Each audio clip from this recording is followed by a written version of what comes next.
welcome to the Sisters with Swords podcast, where we explore God's word and discover his design for women as we wield our weapons of warfare on the battlefield of everyday life. We're your hosts, Holly Knight and Janie Burkett.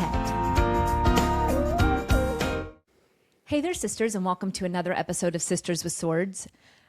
Janie, have you noticed my cup here? Yeah. It's a plastic one. Touch it. Oh, okay. I have one of those too. Okay. And I don't know what happened to it. Well, let's talk about it. So for those of you that are not watching on the YouTubes, I've got, it's a Chick-fil-A cup. You guys know I always have my Chick-fil-A cup, but this is like one of the souvenir plastic cups. Do they still have them? Yes. That you can get at Chick-fil-A, and it's reusable, refillable, all that kind of stuff. And I just want to say that I hate it. Oh, because it sweats? It's not styrofoam. It sweats. It doesn't keep my drink cold all day long. The ice melts. And I was bullied into this by you, by my husband, and by my children. By me? Yes. You always made fun of my styrofoam cups. Making fun of you is not bullying. Yes. It's like the definition of bullying. No. And bullying could take many forms, but making fun of someone is not necessarily bullying them. I've been bullied and into getting this cup, and I want to say I hate it. I like the styrofoam Chick-fil-A cup. I go get my large Chick-fil-A tea, and then I get a gallon of tea, and I bring both of those home, and I drink my tea, and then I refill that same styrofoam cup over and over and over again until I go get another Chick-fil-A Holly, tea. can we not just go to the Costco Business Center? I know and get you these cups that are styrofoam, exactly the same. It does not have the Chick-fil-A logo on it, but you could have like 400 or 500 of them. They could last you for a whole year. You could have a new cup every day. Okay. I don't like going that far south in Dallas. I don't like driving that far. South of 635? Yeah. South of George Bush, really. I don't like it. But so I tried, I'm like, let me get this plastic Chick-fil-A cup, and I did it, and I hate it. And there's the Chick-fil-A cup update for all of you. Just wanted to let you know. But Janie, here's what we really have to talk about. What's that? And I don't know how we've made it 5 seasons without talking about your wedding day. My God. Ladies, sit back, relax, pour yourself a cup of Chick-fil-A tea, because it's story time with Holly and Janie. I don't even know where to start. I don't either. You guys, Janie's wedding. Unhinged. And I feel like that should shock no one. It could be a movie. Like if you ever wrote I've forgotten, at least when we were at the wedding the other day talking about my wedding, I had forgotten at least 90%. You should have written a memoir, because that memoir would have been, you could be retired right now. It would have, Hollywood would have bought the rights, would have made it into a movie, or a 6-part docuseries about your wedding day and the days that followed your wedding were insane. Okay, so I don't even know where to begin. Well, okay, let's start where you got married in Denver. Yes, in January. January in Denver.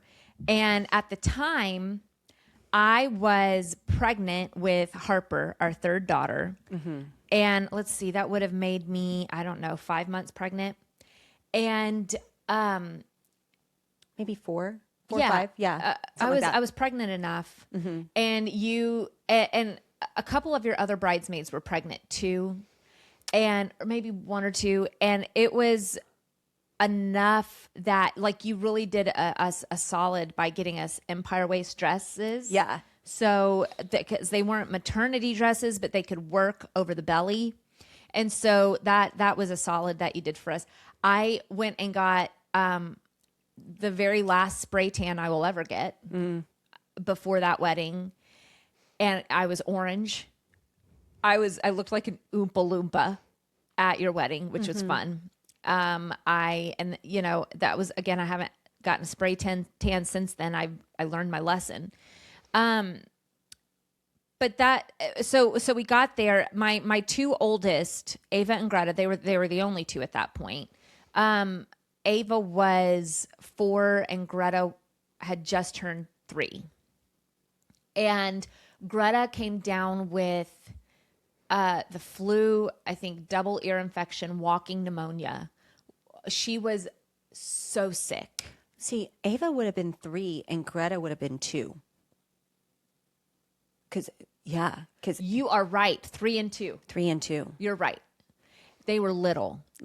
And so I was dealing with a sick baby. They were both to be your flower girls, which they did, and they did a good job of that. But Greta was just so sick. Like she sat there with her blankie, sucking her thumb the whole time. So we had sick baby. We had orange spray tans. We had, pregnant ladies everywhere. We were getting you ready the day of your wedding in the bridal suite. Mm-hmm. And what happened about an hour before you were to walk down the aisle? What happened, Janie? I got summoned out to the lobby because I was being served with a lawsuit. With a lawsuit. A lawsuit on my wedding day. On your wedding day. That's so wild to say out loud. Yeah. And the people, what the people want to know is what? Why and who? Okay, so. And what for? If you listen to our last episode, you heard me talk about Montbello. Okay. Last Tuesday. Yeah, last Tuesday. Sorry, not last Thursday, last Tuesday. Okay, well, the year before we got married, I was a flight attendant and I was on reserve. And so you have to live close to the airport if you are on reserve, because you could be summoned almost at any moment with a 2-hour notice to have to, be on call. Well, if you've ever been to Denver, you know that airport is by nothing. It's in the middle of Kansas. The Denver International Airport is in Kansas. And if you saw, and it technically is in the city limits of Denver. If you go and look at the city limits of Denver, it's like the middle of downtown. Then there's like this snake of city limits that goes up a street, and then Denver International Airport. It's the weirdest looking thing you've ever seen. So a lot of flight attendants go try and live near the airport while they're on reserve, because if you were it could take you 2 hours to get to the airport, let alone like go through security, do all the things, and be clocked in time, to show up. And if, as a flight attendant, if you don't show up on time, you literally are fired immediately, like on time or fired, period, the end. So, at any rate, so I'm living with another flight attendant on reserve. Well, the spot where you live close to Denver International Airport is literally the hood, or at least it was back in these times. Mm-hmm. Haven't been in a long time. Yeah. But, it's the hood. So it's not a great part of town anyways. So we're living at this apartment, and my roommate decides that she wants her boyfriend to come and live with us, and that she's trying to help him. Can we give your roommate's name? Because I think her name says it all. Her name was Breezy. Breezy. Well, and she chose that name. She chose that? That was not her government name? Her real name was Brianna. Okay, so Breezy. That says we don't mess with girls named Breezy. Do you get what I'm saying? Like I don't know of any nice girls named Breezy, but go ahead. Anywho's, so she wants her boyfriend to come live with us. Mm-hmm. Now, mind you, this boyfriend had been charged with assault, sexual assault, and was also a recovering heroin addict. And we were going to, quote unquote, help him in the middle of the hood. Mm-hmm. And I was like, not on board with this. Right. I wouldn't have been on board with any guy living with us. I was engaged and my fiance wasn't living with us. Yeah. So, like just any man in general. Right. Just it's a no. It was a no. Yeah. But specifically, this type of person. I'm like, right. Don't feel so good about this. So, at any rate, I tried to work it out that I could get out of the lease and all that. Couldn't. So I basically just up and left one day and made it so she couldn't find me, changed my phone number, all of that, and said, good luck to you. And the only thing she knew where to find me was at my wedding. She knew where you were getting married, when and where. She served me with a lawsuit for my half of the rent. And so that was how the lawsuit happened. The lawsuit? But that was served on my wedding day. Uh-huh.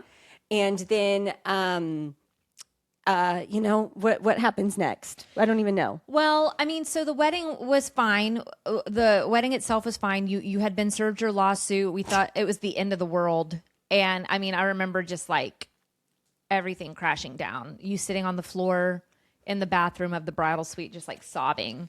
And we're like, don't mess up your makeup. And meanwhile, Greta is, trying not to die out here.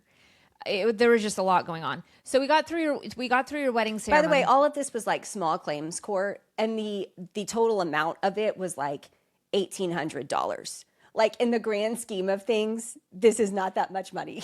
Right. But when you're a newlywed, it is. And and I did not have that much money. Right. And and we didn't know anything about lawsuits. Correct. At the time. Sure do now. Yeah, of course. But so it was just like devastating. But it was an omen of things to come. Indeed. Like, get used to lawsuits, Janie and Jake. Been Here in they one are. ever since. Right. So anyways, so the wedding went off without a hitch. So then we go, and this is at a large church in Denver.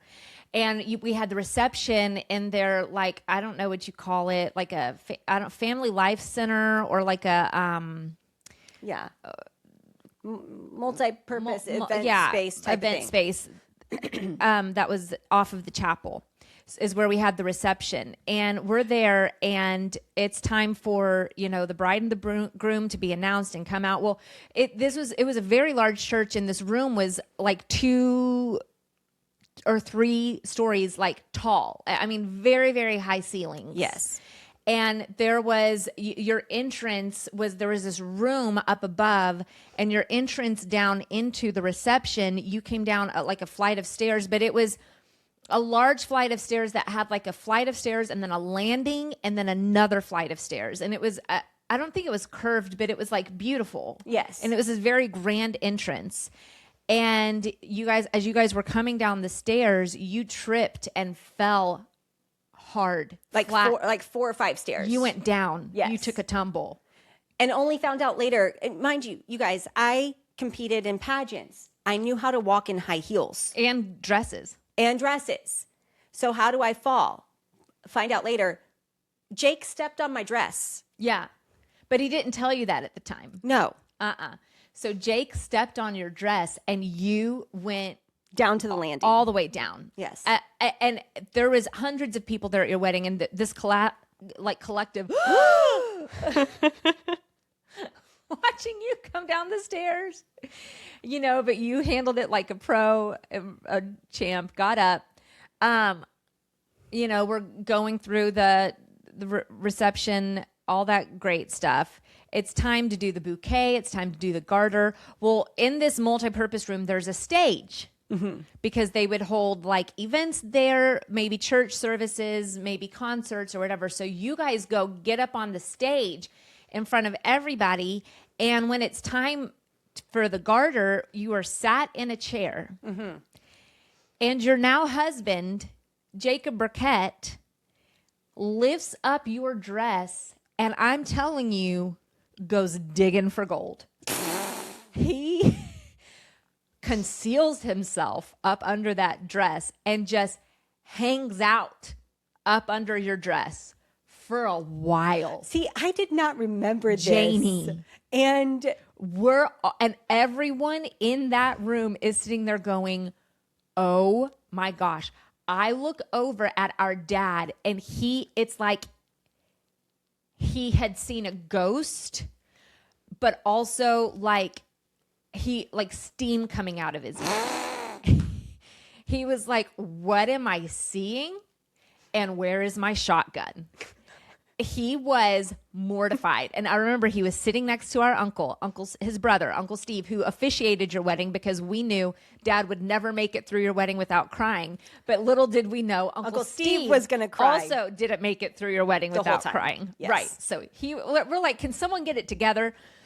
But so he and Uncle Steve were standing there watching this, and it was just like Dad was fuming. And I mean, Jake was up under that dress for a minute, for a hot minute. And he finally came out, I believe, with the garter in his teeth. It was just, there was a lot. There was a lot going on. So, well, and you know what? So, we were just happy that y'all got married, because the night before your wedding, we were fighting about something. We all were fighting, and we didn't know if y'all were actually going to go through with it, because the fight was so monumental. Yeah. So we were just all thankful that you made it down the aisle. But we've also been fighting ever since. And you've been fighting ever since. Yeah. So yeah, you had gotten in a fight over, Jake was supposed to pick up one of your bridesmaids' boyfriend at the airport, but he didn't know. And he was like, this guy is a grown man. He can just get a cab. This was before Uber. He was like, he can just get a cab. He's fine. He's a grown man. And I mean, like, I was with you, Bradley was with Jacob, and Bradley and I were calling each other and texting the whole time, like, trying to mediate the fight. So we were just thankful that y'all got married. So then, you know, he comes out with the garter, all of that. And then the limo that was supposed to take you from the church to the airport canceled 2 hours before the wedding. So Jake was trying to hunt down a limo. Oh yeah, I remember that. Couldn't, like, had a hard time getting a limousine booked, obviously, the day of a wedding, 2 hours before the wedding. If that happened, we got you guys to the airport, and then we go back to the hotel. And the rest of your family, we go back to the hotel that evening, and Mom had booked some rooms for, you had a room at the hotel we were all staying at, and all of your stuff was in there, and she had booked it through like the following day, or even maybe the day after that. Like, she had like several days. It wasn't like we were checking out that day. day. We were not checking out the day of your wedding. But we go back to the hotel, and your room had been totally cleaned, wiped out, nothing in your room. Your stuff had been, two things, had been stolen. Yeah, and then what was not stolen was put in the dumpster. Was put in the dumpster behind the hotel. Even though we had that hotel room for at least another day, but I think maybe 2 days. Yeah. So after your wedding, our mom is in the dumpster behind the Hampton Inn, or wherever we were standing. Hilton, Hyatt Place. Hyatt Place. The Hyatt Place Suites. Over at Park Meadows. That's right. By the Chick-fil-A. By Park Meadows Mall. That's right. It was a Hyatt Place. That's right. Mom was in the dumpster getting your stuff out of the dumpster after your wedding. Yeah. It had been thrown away. You got married on a Saturday. Yeah. The next day was Sunday. We realized we didn't have your wedding dress because you had changed at the church. Right. To go because we were going to the airport. Yes. Because we had a cruise we were going on. Yes. And so, like, I remember we stayed over our wedding night at the Hilton? The Hyatt. Hyatt at DFW airport. Yeah. Yeah. And so we went back the next day because no one had your wedding dress to get your wedding dress. Could not find it anywhere. And it was a church Sunday. Again, it was a mega church. There was thousands and thousands of people there. We're all going through the church trying to find your wedding dress. Yeah. Eventually, and I do mean eventually, we were there for a minute. We found your wedding dress in the janitor's closet. Super clean by then. And it was just one thing after another. Yeah. Just one thing after another. My photographer basically went MIA and didn't ever give us any of the photos. So I don't have any photos from the wedding. No wedding photos. And there was more that happened. Your honeymoon was insane. Yeah. It was crazy, but it, like, the things that happened on your wedding and around your wedding were just so wild. And we were sitting at our friend's wedding, last weekend talking about it, and we were all laughing so hard. We were like, how have we not talked about this in like 15, 16 years, but especially on the podcast? This is why, again, if you've been around Jake and I, maybe not in the past few years, because quite frankly, we both have the Holy Spirit now and we're a lot better. Yeah. But if you have been around Jake and I for at least the first 13, 14 years of our marriage, you probably weren't around us for very long before you saw us get in a very big knockdown, drag out fight. And the only reason why we're still married is because we know that there's nobody else in God's green earth that would marry either of us. No, you could never get divorced because no one will marry. Yeah, and no one for sure would marry that dude. Okay. Yeah, y'all really, you deserve each other. We do. And the sanctification process is important. Sure is. You cannot just get saved and call it quits, friend. Right. And your husband can't either. That's right. If you want to live with any type of peace or happiness, you both got to do the work to become more Christ-like on a daily basis. We have been saved and we are being saved. Work out that own salvation with fear and trembling. Amen. Yep. But it really was, we're both the most stubborn people I know. And that sometimes is what it takes to get through in marriage is you're so stubborn and you refuse to be wrong. Yeah, that's right. That you also refuse to get divorced. That's right. Because then that would have meant you were wrong. That's right. And I was right, dang That's it. Right. That's exactly right. So we're just, we're still glad you're still here. Yeah. And I mean, honestly and truly, like we have such a happy, wonderful marriage. Oh yeah. And it's shocking. It really is. It is. It is. And it really is a testimony to the Lord. It is. Because the two of us should not have a very happy marriage. Right. Right. Or such well-adjusted, beautiful children. And yet here we are. Particularly kind. Yeah. Yeah. They're the sweetest. They are. And that is also a testimony to the Lord. Right. Praise God. So it looks like we are on verse 24. And this is a fun one too, because it says what it says in English, but then it says what it says in Hebrew. And I love that. Verse 24, Janie, will you read it?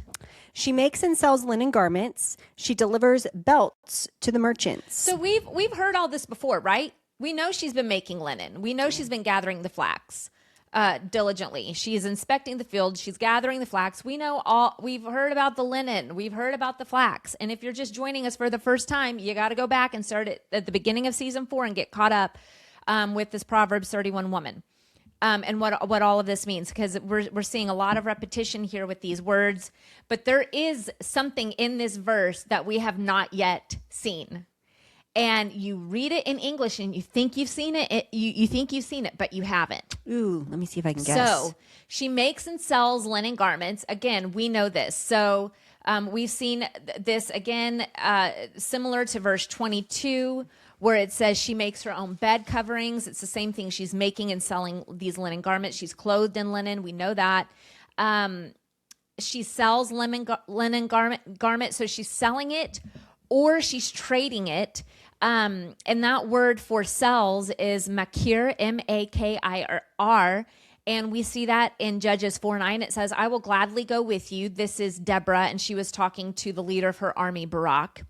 When he said, I will take the armies, but you got to come with us, Deborah. And she was the judge over Israel at that time. And she says to Barak, I will gladly go with you, but you will receive no honor on the road you are about to take, because the Lord will sell Sisera to a woman. So Deborah got up and went with Barak to Kadesh. So the Lord will sell, he will trade Sisera to a woman. He will give that exchange. A woman will be in charge of that exchange. And then we know all about the linen garments as well. So she makes and sells linen garments. We understand that. And she delivers belts to the merchants. So she delivers, that is Natan, To place, hand down, or surrender. We see the word Natan in Joshua 1:3. It says, I have given you every place where the sole of your foot treads, just as I have promised Moses. So given delivers, it's that same word. Psalm 18:24. You have given me the shield of your salvation. Your right hand upholds me, and your humility exalts me. So given or delivers. And then belts. We've talked about belts in this series as well. That word is Hagar, which means to gird, and we learned about that in verse 17. She draws on her own strength and reveals that her arm is strong, so she draws on her own strength. That's that girding, and it's like a belt. So she's delivering belts to the merchants, and we see that word Hagar or to gird in Leviticus 8:13.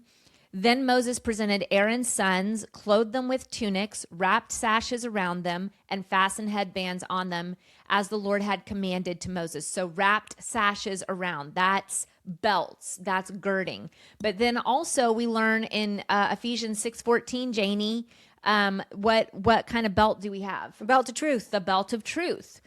And that's in Greek, obviously, but it's the same word there, translated from the Hebrew to the Greek, which is the belt of truth, girding of truth.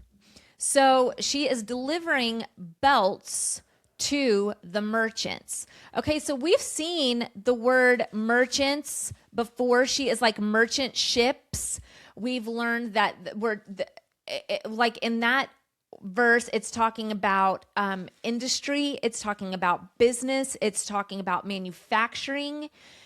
These merchant ships. It's trade, right? It's a business. But that is not what this word merchants is in Hebrew. Oh. The word merchants here in this verse in Hebrew is the same word for Canaan, as in the land of Canaan. Really? This word for merchant is different from the word merchant in verse 14, which means trader, profit, pass through, industry. Here we see she's delivering belts to the merchants or to Canaan. Deuteronomy 32:49, this is where we see this word again. Go up Mount Nebo in the Abiram range in the land of Moab across from Jericho, and view the land of Canaan I am giving to the Israelites as a possession. Okay, so if this is the same word, if this word for merchants is the same word as Canaan, what do we know about the land of Canaan? Yes, it was a land flowing with milk and honey. It was the promised land that God had promised to Abraham, Isaac, and Jacob. That would be the land for his inheritance, for his people. But what was residing in the land of Canaan, Janie? What was taking place in Canaan? Go ahead. I know the answer. Yes, I know you do. The Nephilim. Yep. And what else?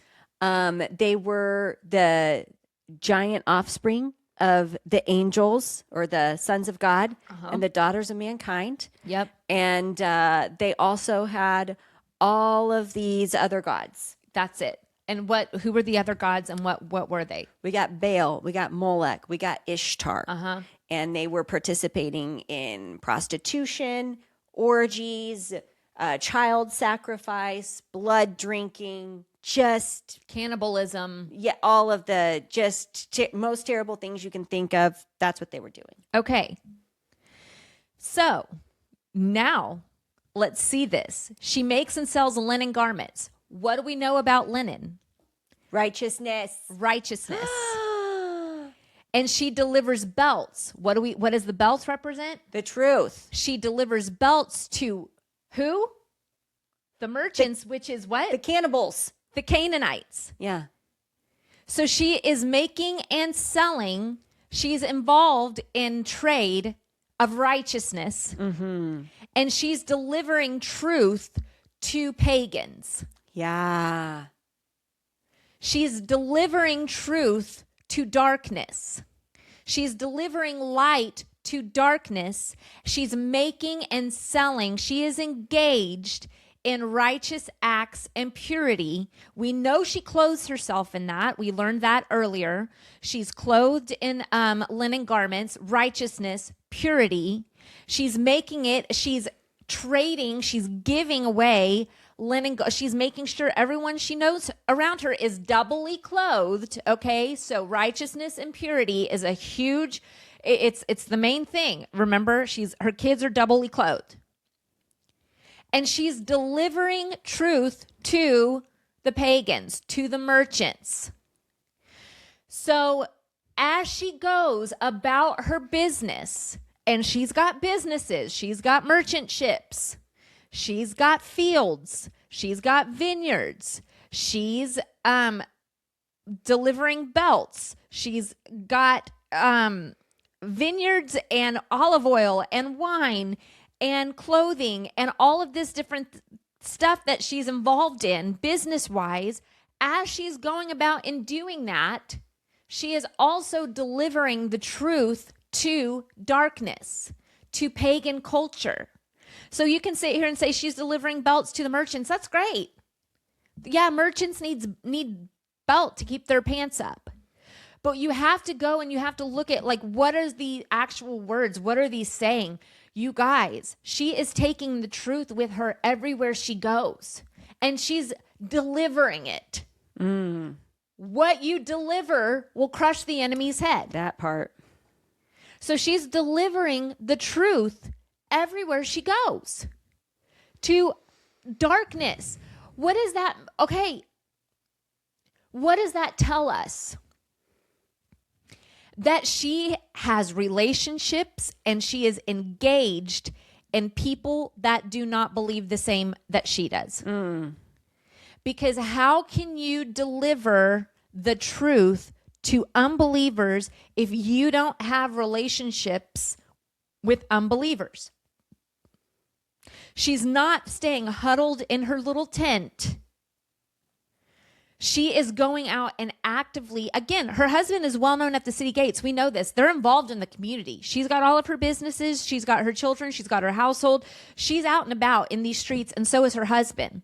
So they have been intentional about making relationships with people that do not believe the same that they do, that do not practice the same religion that they do, that don't vote the same way that they do.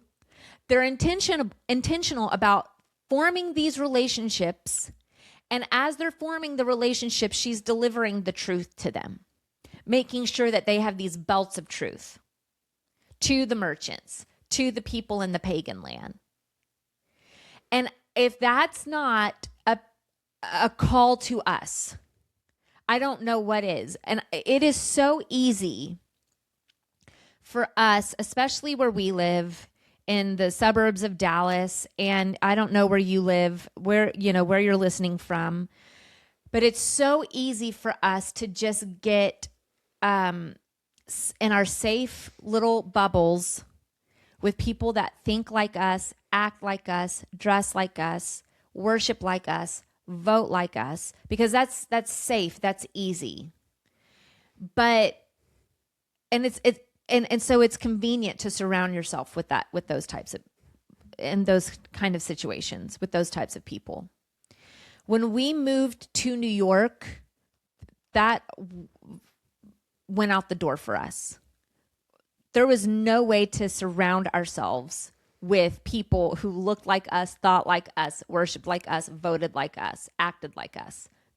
Those people didn't exist in New York City. There was no building a bubble.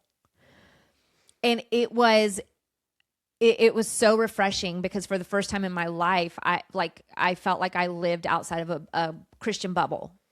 And I'm not, and again, like, the Christian bubble can be good, and it is good, especially where your children are concerned. Like, I want them bubbled in, like, wrap them in bubbles, bubble wrap. I want them bubbled. But it was impossible to do that when living in New York. We had very good, close relationships with Hindus, Muslims, Jews, Buddhists. We were in the public school system. And so, like, we celebrated every holiday. Like, we got Ramadan off of school, and we got Yom Kippur off of school. And And all of like the kids, like choir concerts at school, they were singing Jewish songs, and like we had to celebrate them all, and so we were learning about them all, and it was refreshing. It was eye-opening. It spurred many great conversations with our kids, but it was also an opportunity for us to share God's love with people and to share the truth with people. And you can't share the truth with unbelievers unless you go out and become friends with unbelievers. Mm-hmm. You can't deliver belts to merchants unless you know some merchants. Mm-hmm. You have to go out and develop relationships with these people. And I'm not saying like, this is not like street evangelism where you're holding up signs and telling everybody they're going to hell. This is Jesus. The way of Jesus was he sat at tables and delivered the truth over meals and delivered the truth over fellowship.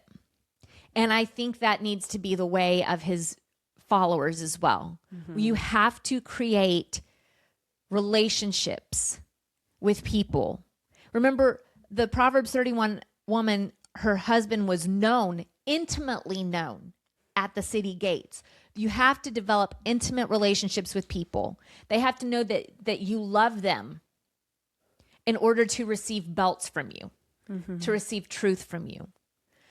So it was just, it's a calling, I think, to get out of our bubbles and to get involved with people who are different than us. Not necessarily for the sake of converting them, but for the sake of loving them and pointing them to the truth. Because it's not our job to convert anybody. I can deliver a belt to someone, but I can't make them put the belt on. Right. That's not my job to put the belt on them. It is my job to deliver the belt to them. Mm-hmm. You know what I mean? Mm-hmm. So, I mean, Janie, what are your thoughts? Yeah, I just think that's so, it's so convicting because she's going out of her way into a dark spot mm-hmm. to deliver truth and righteousness. Mm-hmm. And I think that is really important for us to know. You know, on the one hand, a lot of times we go, okay, the school systems, for example, a lot of times, and especially a lot of different cities and states across the country, Christian families are saying, I don't want my kid in this public school. Right. And that's a fair thing to say and to do. And they take them out and they homeschool them or put them in private school or what have you. But I think that still doesn't negate our responsibility to try and better that community. Right. One of the things that my church did maybe a year or two ago now, is they have their own private school. But when the school board was voting on what type of sex education to put in the school, like the public school system, like the church showed up. Mm-hmm. And they had intercessors on the outside and they had people signed up to speak. And most of the kids don't even go to the public school. Right. They go to the private school. So what's it to them? Mm-hmm. Well, because other children are there. Yeah. And they need to be not taught pornography in school as a form of quote unquote sex education. Right. Like so I think that's really important. And that's just an example, but I think it's really important that even while we are bubbling our kids, mm-hmm. we're not negating our responsibility to go into other places and spheres and deliver the belts and deliver the linen garments. Yeah, that's good. That's good. So I loved this verse, and I loved once I started like studying, what the Hebrew meant. That word for merchants was different than, what we thought it was. It just took on a whole new life and a whole new meaning, and I loved learning that. And we've got a really great interview coming up this Thursday regarding this verse, and I think you ladies are going to really love it. So that is the lesson for today. And y'all come back here on Thursday, and we will see you then, sisters. Love you.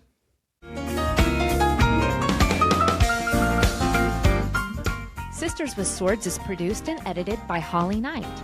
Original music by the Minister of Funk and Husband of the Year, Bradley Knight. Artwork by Holly Knight. And dinner tonight will also be provided by Holly Knight. Please subscribe and share this podcast with your friends, and don't forget to follow us on Instagram at Sisters with Swords. We're cheering you on, sister. Go wield your sword.